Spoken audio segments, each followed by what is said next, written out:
Temos agora mesmo un problema que nós denominamos de emerxencia lingüística na Galiza.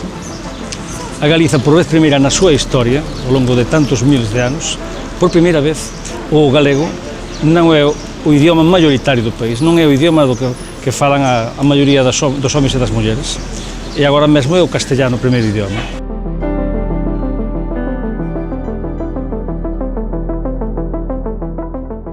E isto é produto dunha política decidida por parte do goberno conservador galego de poñer o galego nun segundo plano, de priorizar o castellano, de que haxa cada vez menos disciplinas en galego.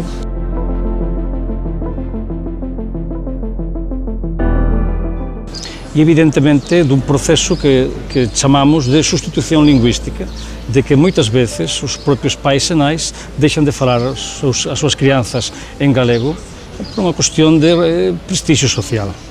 E iso é un proceso que, se non somos capaces de reverter, vai dar seguramente a volta de décadas, se non é na desaparición do galego, si en deixalo nunha posición realmente de moito difícil volta atrás.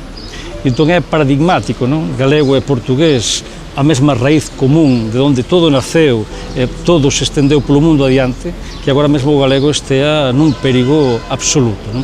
E, por tanto, o noso sindicato, máis alá de cuestións profesionais para o profesorado dos seus dereitos laborais e da defensa dun ensino público de cualidade, nos mesmos parámetros que a FEMPROS defende en Portugal, o certo é que, máis alá diso, ten na defensa da lingua un dos seus principais sinais de identidade.